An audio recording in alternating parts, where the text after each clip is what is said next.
हमारी संस्कृति, हमारे संस्कार सदा रहें हमारे साथ। सब्सक्राइब करें तिलक। भगवान राम की जन्मस्थली अयोध्या में सहस्त्र चंडी और दिव्य रुद्र होम महायज्ञ का आयोजन किया जा रहा है। आइए इस महायज्ञ का हिस्सा बने।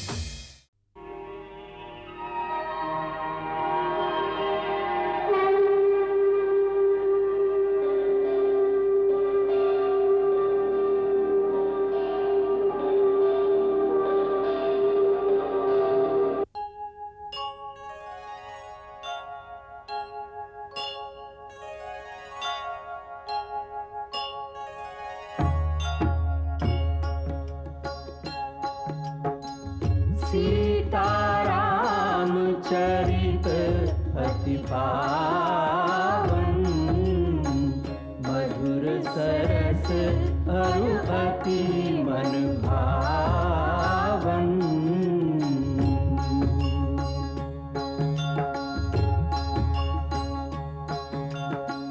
पुनि पुनि कीर्तने हो सुने सुनाए, की प्यास बुझत न बुझाए।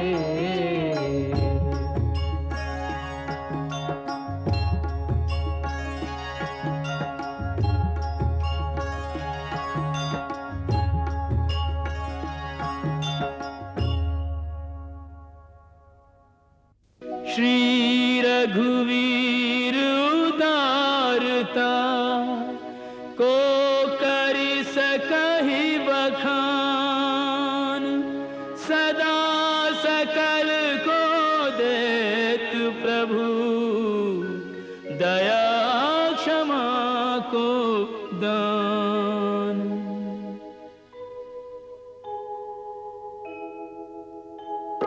राम दया निधि राम कृपा निधि, और के अवगुण चित्त न धारे।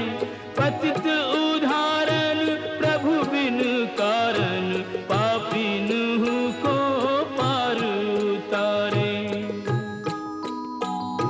नेह का नाता निभाए सभी संग, शरणागत की गति को संवारे। देवता पुष्पों की वृष्टि करे, और अपने प्रभु जी की लीला निहारे।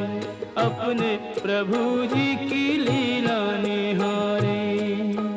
धन्य हो प्रभु, धन्य हो।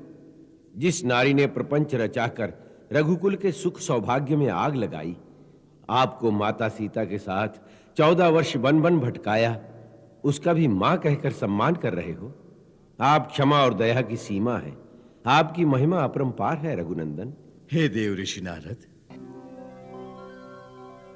जिन प्रभु की महिमा का आनंद तुम अकेले ले रहे हो, उस अद्भुत लीला को धरती पर सर्वव्यापी बनाने का समय अब आ गया है पुत्र। पूज्य पितृदेव, आपका पुत्र नारद आपके श्री चरणों में नमन करता है। कल्याणमस्तु तात। हमारे अंतःकरण में प्रेरणा हुई है कि जिस रामचरित्र की पवित्र गंगा की आनंद लहरों में तुम गोते लगा रहे हो, उस पावन चरित्र को अब कथाबद्ध कर दिया जाए, जिससे मृत्युलोक में रहने वाले प्राणियों के घर घर में ये मंदाकिनी बह सके, जिसके तट पर बैठकर धरती के मानव भी इस दिव्य रस का पान कर सके। पिताश्री, इस महान और शुभ कार्य को संपन्न करने का सौभाग्य आपने किसे प्रदान किया है? जो मृत्युलोक में भक्ति और ज्ञान का आलोक फैला सके, मानव मन में आध्यात्मिक अलख जगा सके। वो महामानव तो इस धरती का ही होना चाहिए, और इसके लिए एक महान अवतारी पुरुष को पहले से ही धरती पर भेजा जा चुका है वत्स। कौन है वो महामनस्वी? जो ज्ञान, योग और भक्ति की सीमा, वही रस मर्मज्ञ और वांगमय के अवतार सरस्वती पुत्र महर्षि वाल्मीकि। भगवान वाल्मीकि? हाँ वत्स, मेरी प्रेरणा से उनके चित्त में इस समय कुछ सर्जन करने की वृत्तियां लहरा रही हैं। वो तुम्हारा ही चिंतन कर रहे हैं। महर्षि वाल्मीकि? हां देव ऋषि, जाओ महर्षि वाल्मीकि की अंतः प्रेरणा को जागृत करो। वो विश्व के प्रथम महाकाव्य की रचना का श्री गणेश करें और श्री राम कथा, जो अब तक श्रुति और स्मृतियों के परिधि में ही सीमित रही है, उसे साहित्य और वांग्मय का स्वरूप प्रदान करें और महाकाव्य के नायक रघुनाथ के चरित्र की अमर ज्योति से अखिल विश्व को ज्योतिर्मय बना दें। काव्य, कला, कुमुदनी से संसार को सुरभित करें। जाओ तात। जो आज्ञा महामहिम। तुम्हारा अभियान कल्याणकारी हो नारद।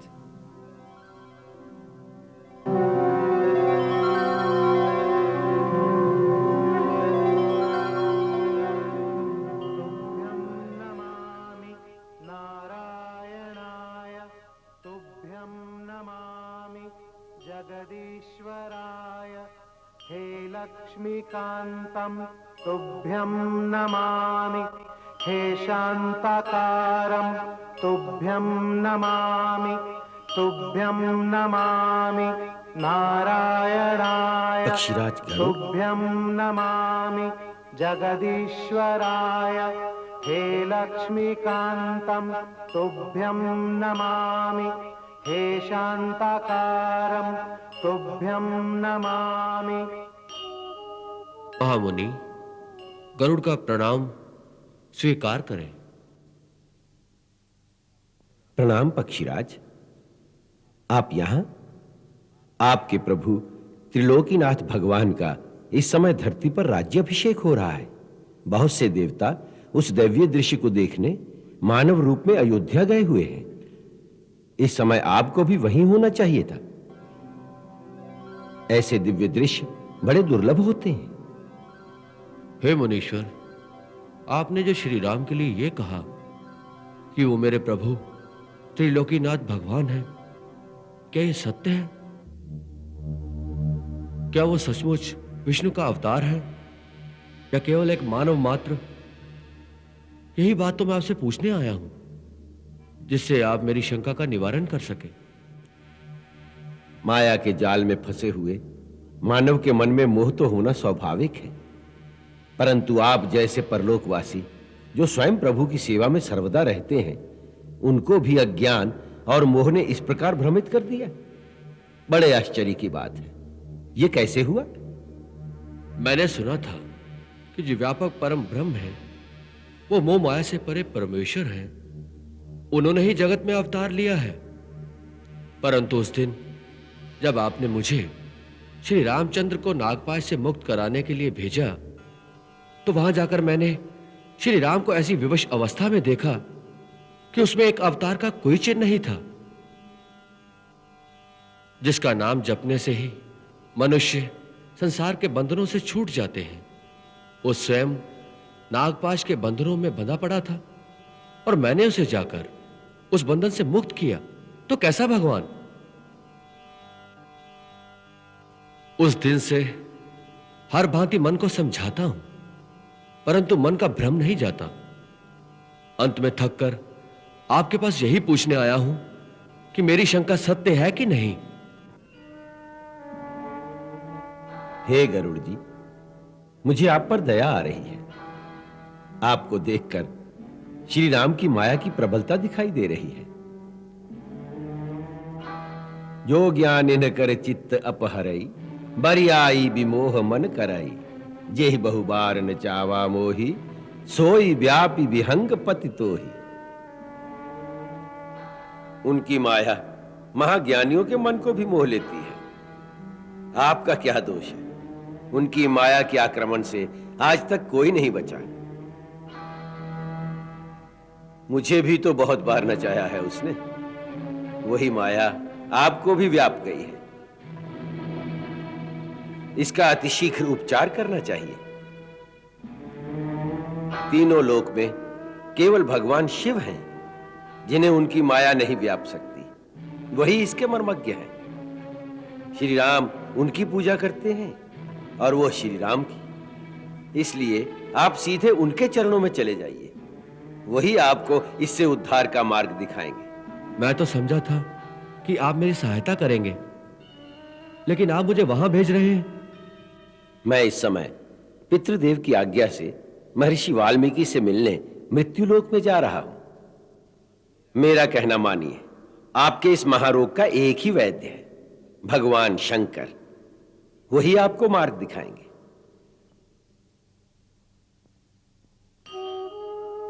जो आज्ञा। तुभ्यं नमामि नारायणाय, तुभ्यं नमामि जगदीश्वराय, हे लक्ष्मीकान्तं तुभ्यं नमामि, हे शान्ति। नारायण। प्रभु, ये कैसी लीला है? अपने ही वाहन पर माया का जाल डाल दिया है। नारायण नारायण नारायण नारायण नारायण नारायण। धर्मं चर सत्यं वद,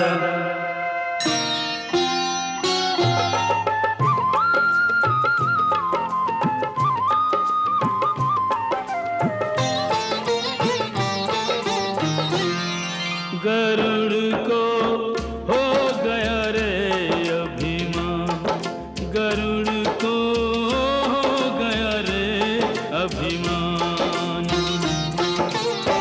नारायण की माया व्यापी प्रभु की मिटी पहचान, गरुड़ को हो गया रे अभिमान, गरुड़ को हो गया रे अभिमान।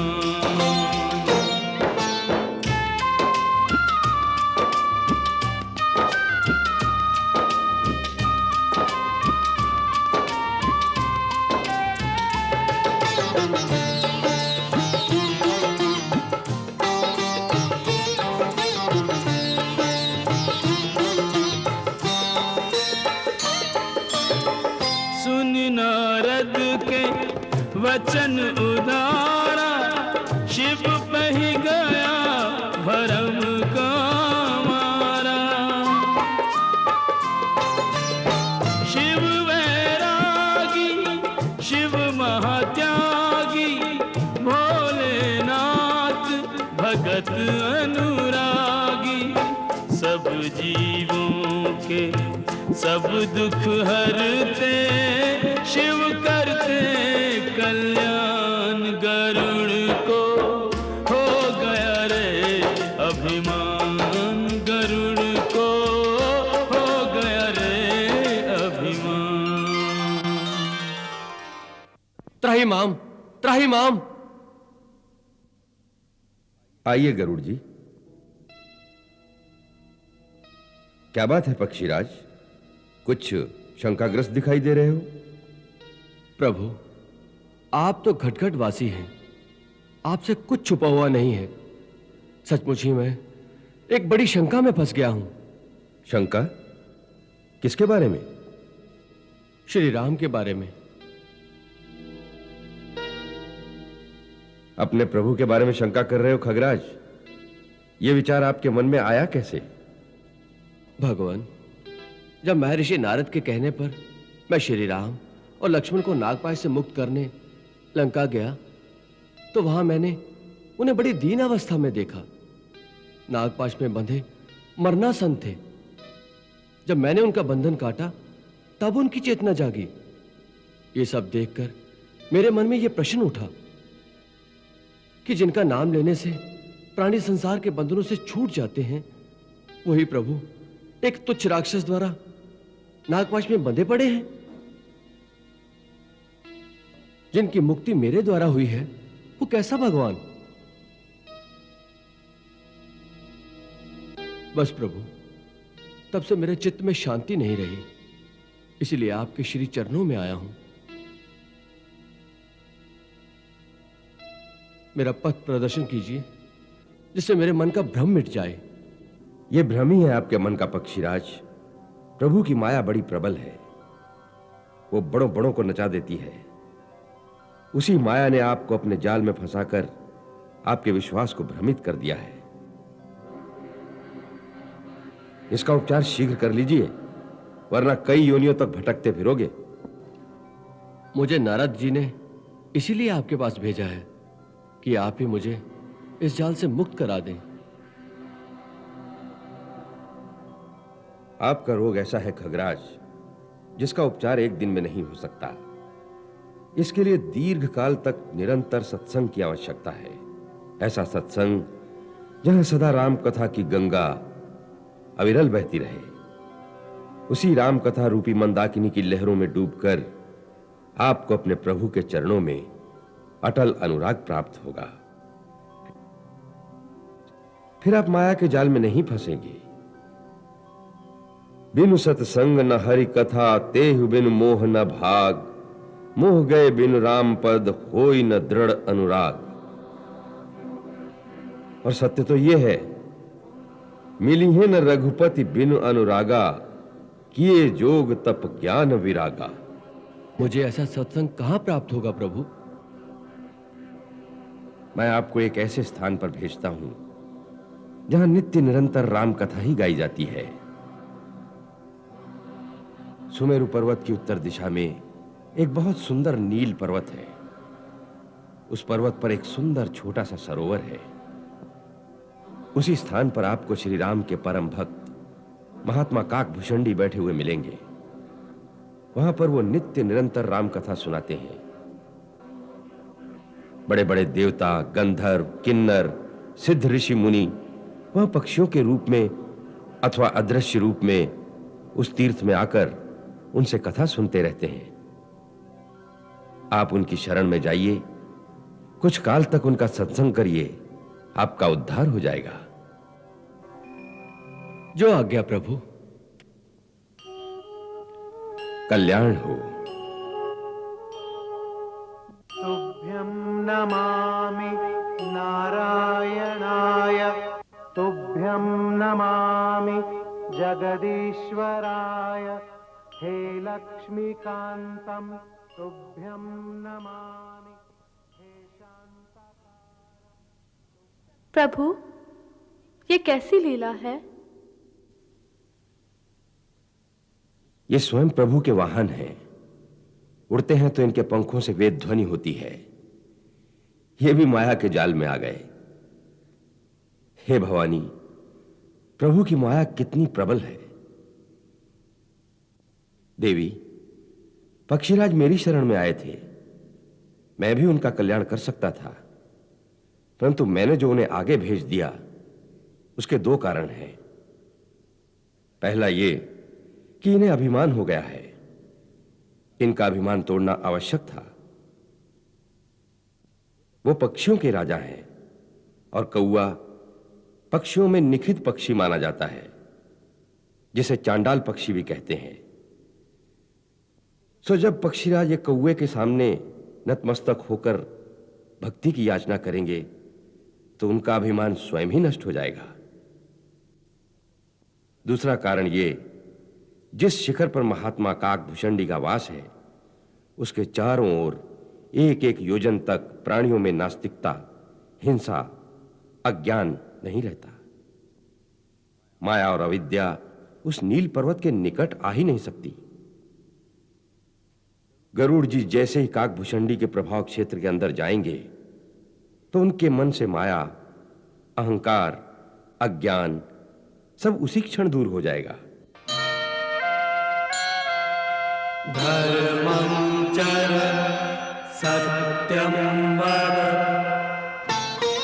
गरुड़ का नहीं टूटा अभिमान, गरुड़ का नहीं टूटा अभिमान।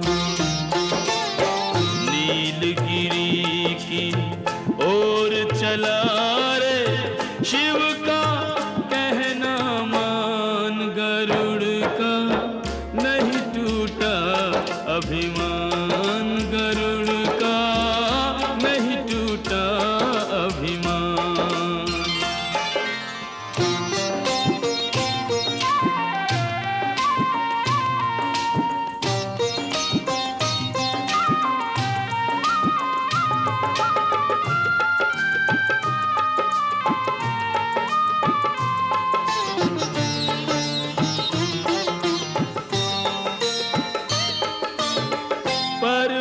पूज्य नीलगिरी प्यारा, बहती जहां भक्ति की धारा।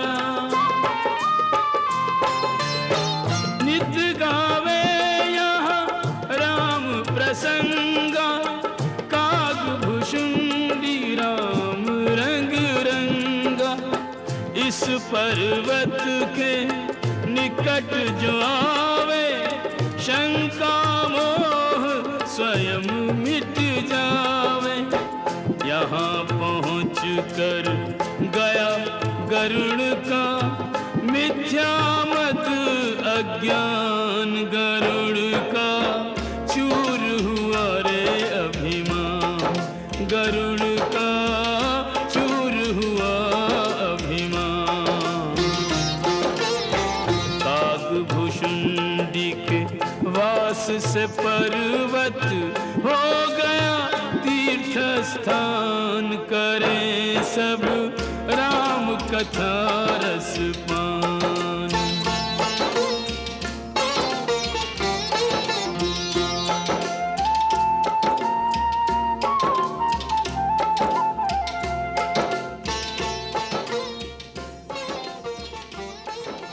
प्रणाम कागराज।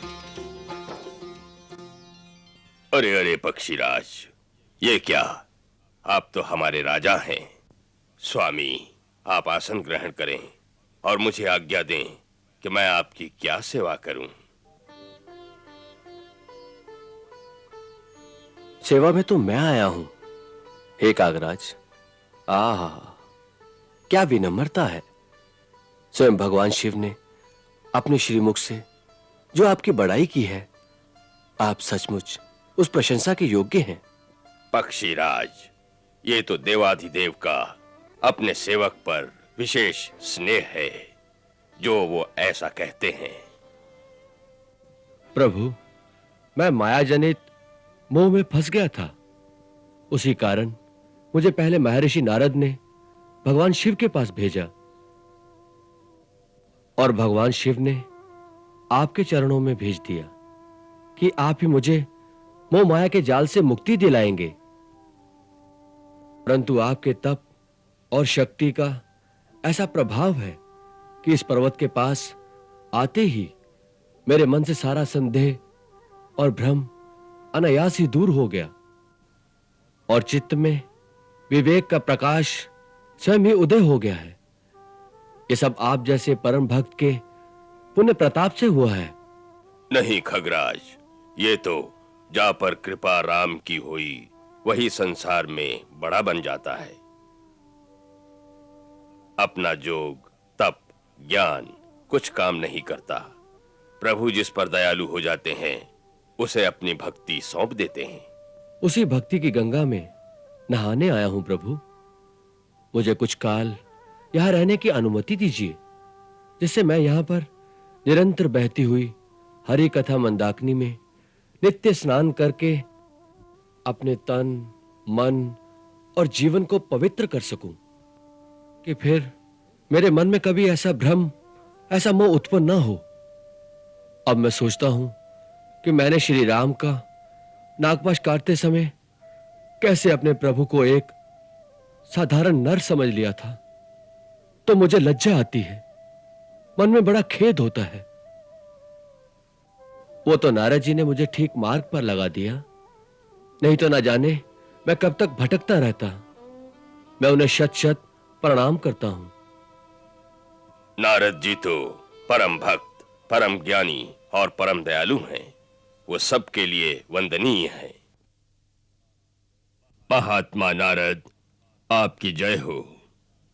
आप जहां भी हैं, दास का प्रणाम स्वीकार करें।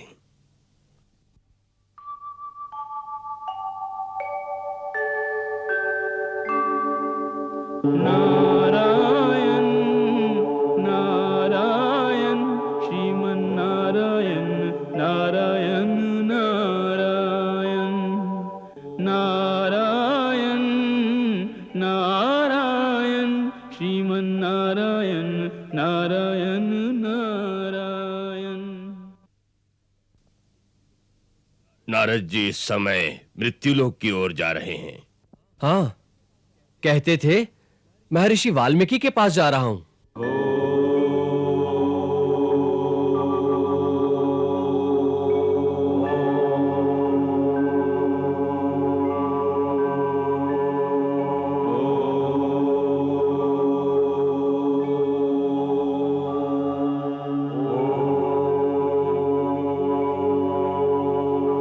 वाल्मीकि मुनि श्रेष्ठ यही इन सम दूजा नाहि।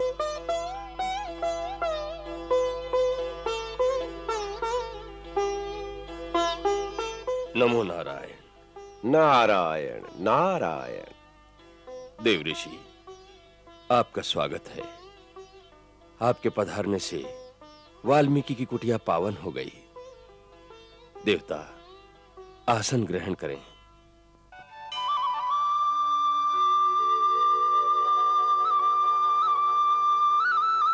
विराजिए।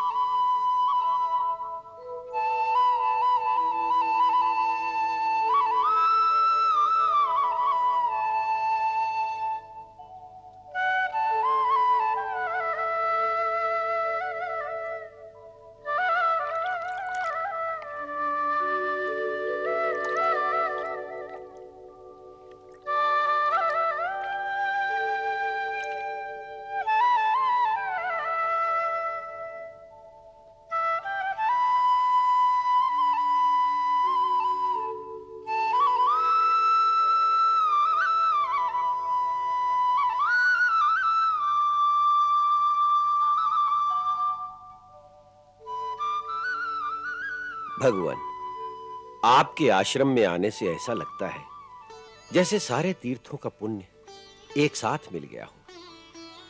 हे देव, कई दिनों से अंतर में यह प्रेरणा हो रही है कि लोक कल्याण के लिए एक आदर्श चरित्र के इतिहास की रचना की जाए।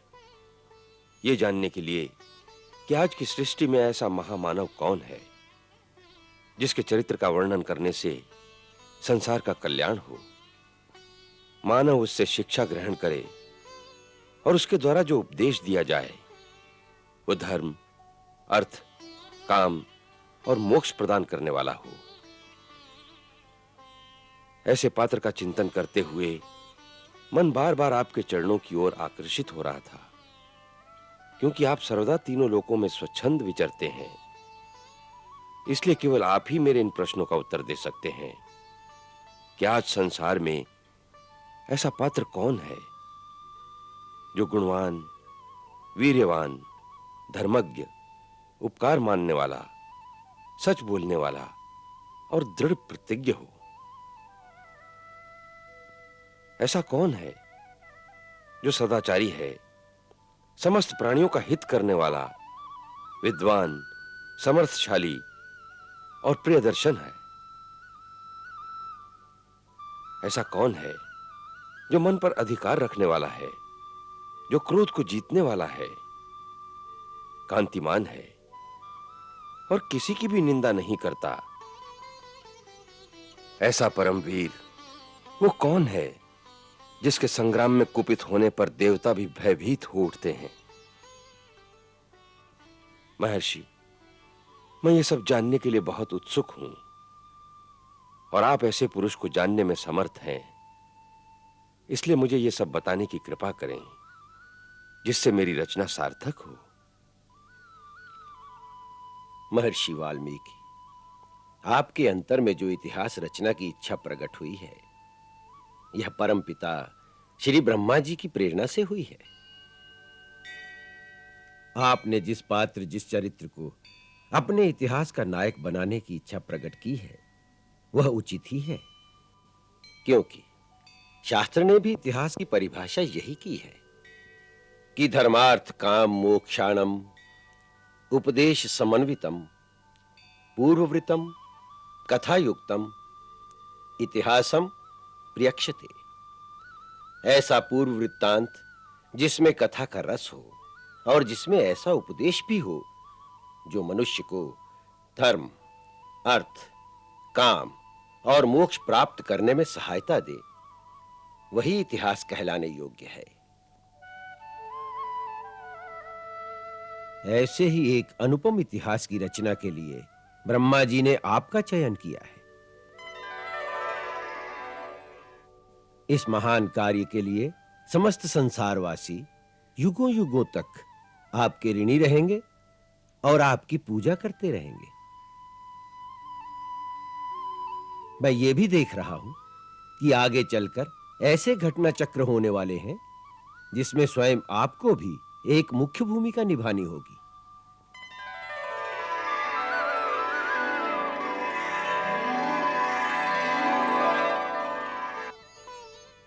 मुझे देवऋषि?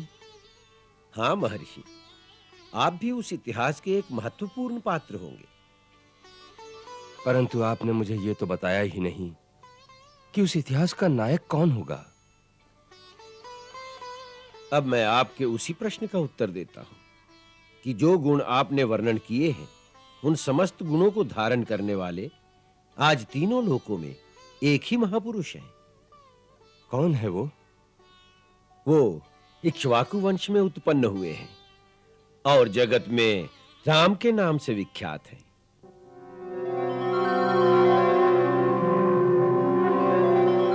श्री राम। वे ही मन को वश में रखने वाला महाकांतिवान, बलवान, धैर्यवान और जितेंद्रिय है। वो धर्म के ज्ञाता, सत्य प्रतिज्ञ, प्रजा की हित साधना में लगे हुए यशस्वी, ज्ञानी और पवित्र हैं। जिस तरह नदियां समुद्र में आकर मिलती हैं, उसी तरह सारे गुण श्री राम में आकर मिलते हैं। वो गंभीरता में समुद्र और धैर्य में हिमालय के समान है। वे भगवान विष्णु की तरह बलवान हैं। वे क्रोध में कालाग्नि के समान और क्षमा में पृथ्वी के सदृश है। अपने पिता के वचन की रक्षा के लिए 14 वर्ष का वनवास काटने के पश्चात अभी अभी उनका राज्याभिषेक हुआ है और इस समय उनकी प्रजा रामराज का सुख भोग रही है। श्री राम कथा से बढ़कर संसार में दूसरी कोई कथा नहीं होगी। महर्षि, क्या बताऊं, ये श्री राम कथा अपूर्व है, अनुपम है, कल्याणकारी है, सब सुखदाई है। राम कथा सब विधि सुखदाई, राम कथा सब विधि सुखदाई। राम कथा की निर्मल गंगा, शीतल गंगा, उज्जवल गंगा अविरल बहती आई। राम कथा सब विधि सुखदाई है, ये कथा सब विधि सुखदाई।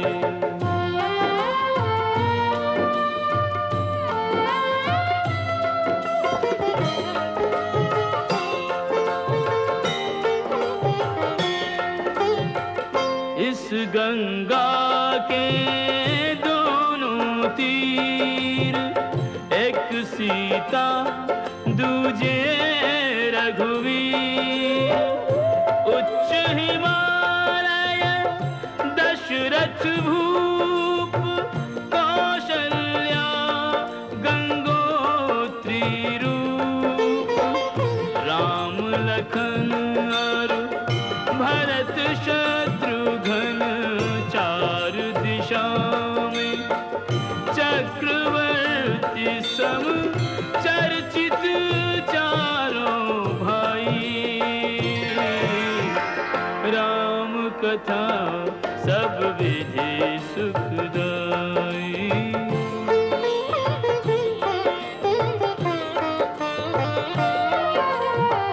पतित उदाहरण परम पवित्र, दीन बंधु मित्रों के मित्र।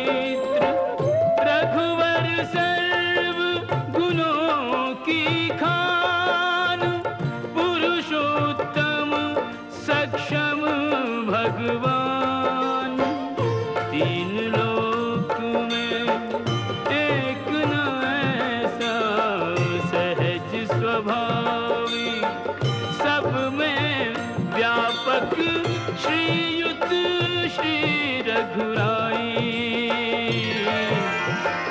राम कथा सब विधि सुखदाई, राम कथा सब विधि सुखदाई।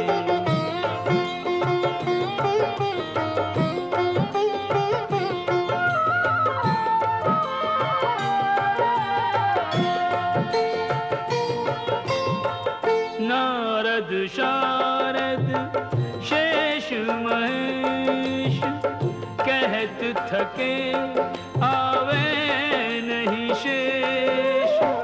धर्म मूर्ति आदर्श स्वरूप, सीतापति त्रिभुवन के भूप। राम प्रभु की महिमा ऐसी कही न सके, श्री राम स्वयं भी निज गुण नाम बढ़ाई। राम कथा सब विधि सुखदाई। उनके ज्ञाता सत्य प्रतीक रामायण के बीज बो कर प्रभु चरित बखान। नदियां समुद्र में देव ऋषि नारद चतुर हो गए अंतर ध्यान।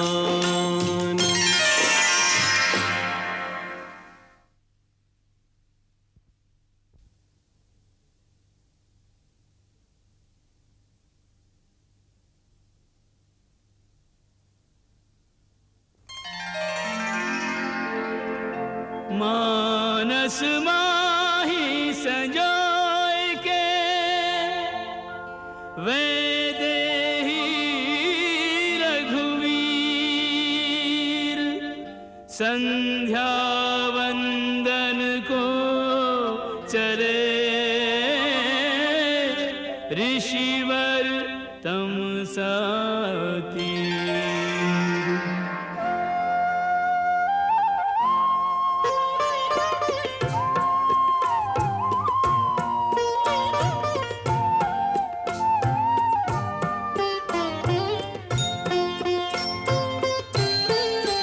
नारद की बखानी लीला, नैनन में छवि सी आवे। चित राम के रस में भी जो कछु गावन को अकुलावे।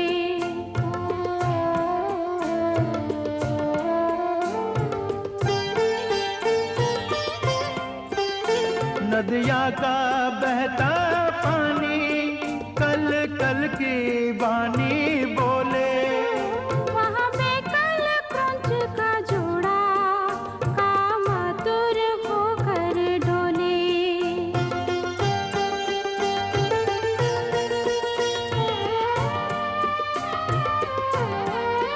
तब वाल्मीकि ने देखा, एक व्याध वहाँ पर आया।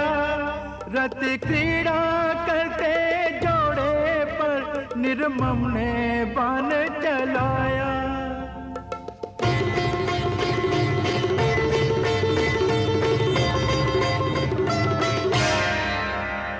निकला कर से व्याध के ऐसा घातक बाण, विकल क्रौंच ने दे दिए तड़प तड़प कर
से जन्म को जे बैर निकारो, मेरो पिया काहे मारो, मोहे बधी क्यों ना खायो है।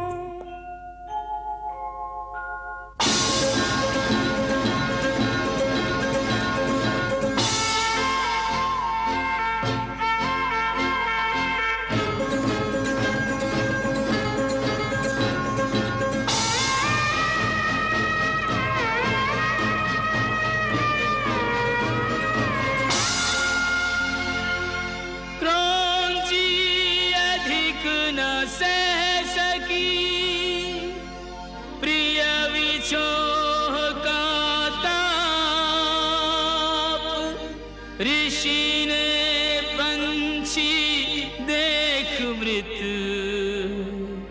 दिया बधिक को श्राप। मां निषाद प्रतिष्ठां त्वम् अगमा शाश्वती समा, यत् क्रौंच मिथुनादेकम् अवधीह काम मोहितम्।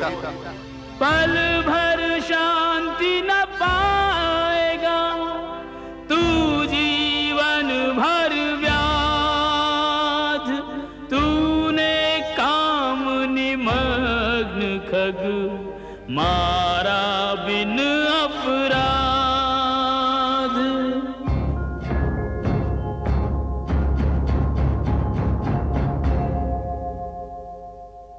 आए आश्रम अनमने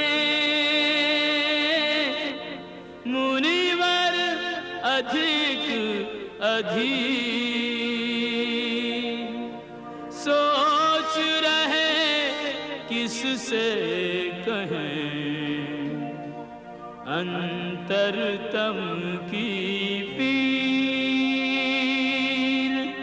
मुनिवर अधिक अधीर।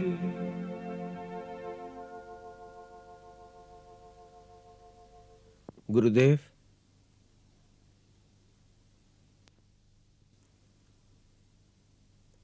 आप बहुत अशांत हैं। हाँ वत्स। उसका कारण? सर्वप्रथम तो ये कि हम इस क्रौंची की व्यथा से भावना में बह गए और हमने जो क्रोध किया वो तपस्या के नियम के विरुद्ध है। हमें क्रोध नहीं करना चाहिए था।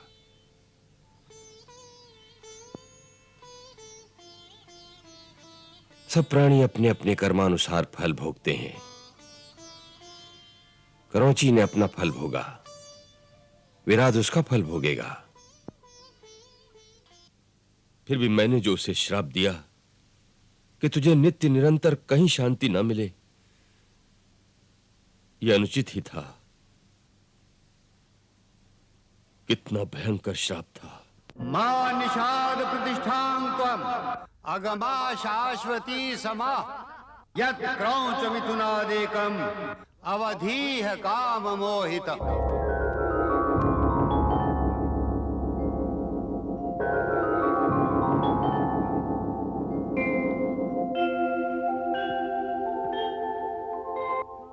मां निषाद प्रतिष्ठां तुम अगमः शाश्वती समा, यत् क्रौंच मिथुनादेकम् अवधीह काममोहितम्।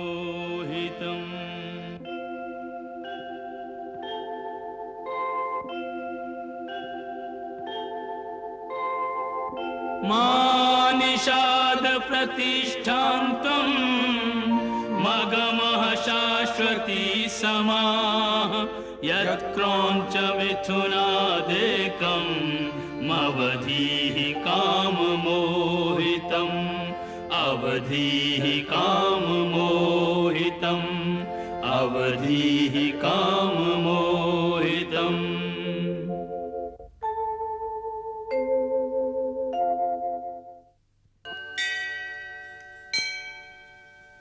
भरद्वाज। जी गुरुदेव। देखा तुमने? सुना तुमने? क्या गुरुदेव? देखो, मेरी जिह्वा से श्राप रूप में जो वाक्य निकला है वो 4 चरणों में आबद्ध है। इसके प्रत्येक चरण में 8-8 अक्षर बराबर बराबर हैं। इसे लय पर गाया भी जा सकता है। अतः यह वचन श्लोक बनकर छंदबद्ध काव्य रूप हो गया है। इसका अर्थ है कि इस सृष्टि का पहला काव्य होगा। अवश्य।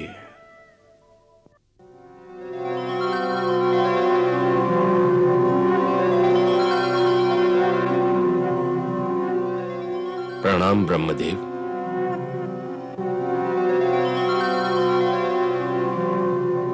कल्याणमस्तु।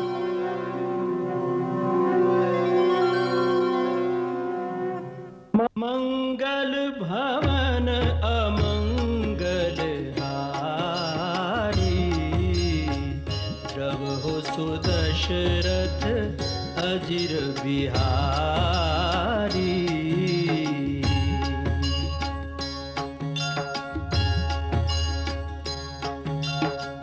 सीताराम चरित अति पावन, मधुर सरस अरु अति मन भावन।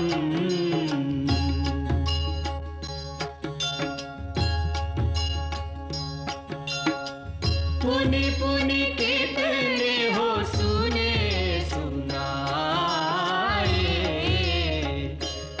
की प्यास बुझत न